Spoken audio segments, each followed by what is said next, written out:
Hello' everyone, এই ভিডিঅ'টোত সকলোকে স্বাগতম জনাইছোঁ। জীৱন প্ৰেৰণা স্কিম, জীৱন প্ৰেৰণা স্কলাৰশ্বিপ, যিবোৰ ষ্টুডেণ্টৰ 2025 বৰ্ষত গ্ৰেজুৱেশ্যন কমপ্লিট হৈছে, BA BSc হওক BCom হওক, যিকোনো গ্ৰেজুৱেশ্যন যদি কমপ্লিট হৈছে, জীৱন প্ৰেৰণা স্কিম তোমালোকৰ কাৰণে। বহুতে কমেণ্ট কৰি আছিল যে দাদা জীৱন প্ৰেৰণা স্কিম কেতিয়াৰ পৰা ষ্টাৰ্ট হ'ব। জীৱন প্ৰেৰণা স্কিমত তোমালোকে প্ৰতি মাহে 2500 টকাকৈ পাবা।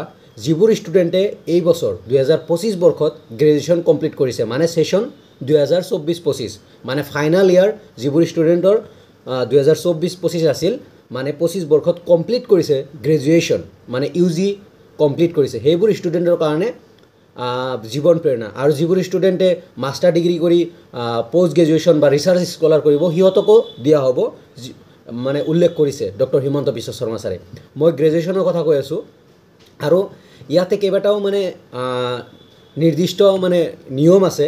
যিবোৰ ছোৱালীয়ে মাষ্টাৰ ডিগ্ৰীত পঢ়িব, suppose master degree Guwahati university হওক, তেজপুৰ ইউনিভাৰ্চিটি হওক, বা different Bongaigaon university, Kokrajhar university বা বড়োলেণ্ড ইউনিভাৰ্চিটি, যিবোৰ ষ্টুডেণ্টে মাষ্টাৰ ডিগ্ৰীত এডমিশ্যন লৈছে সেইবোৰ ষ্টুডেণ্টক দিয়া নহয়। যিবোৰ ষ্টুডেণ্ট ঘৰত বহি আছে, ছাপ'জ এডমিশ্যন লোৱা নাই, মাষ্টাৰ ডিগ্ৰী কমপ্লিট মানে এডমিশ্যন লোৱা নাই, মাষ্টাৰ ডিগ্ৰীত পঢ়ি থকা নাই, সেইবোৰ ষ্টুডেণ্টক কোচিং কৰাৰ নামত বা different example like SSC, ADRE, APSC, UPSC, different এক্সামৰ কাৰণে, কম্পিটিটিভ এক্সামৰ কাৰণে এই পইচাখিনি দিয়া হ'ব।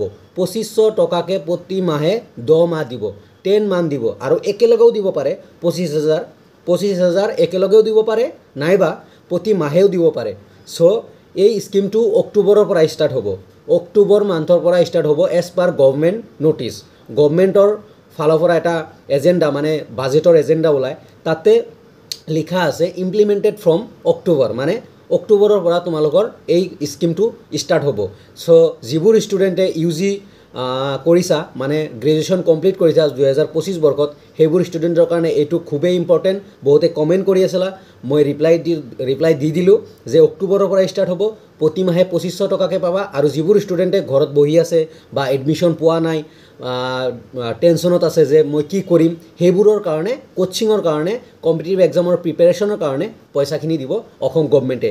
ইয়াৰ কাৰণে 25 কৰোৰ টকা চেংচন কৰিছে, 25 কৰোৰ টকা চেংচন কৰিছে। চ' যিবোৰ ষ্টুডেণ্ট গ্ৰেজুৱেশ্যন কমপ্লিট কৰিছা, প্লিজ কমেণ্টত জনাবা কি কৰি আছা, আৰু প্লিজ নিজৰ অপিনিয়ন দিবা।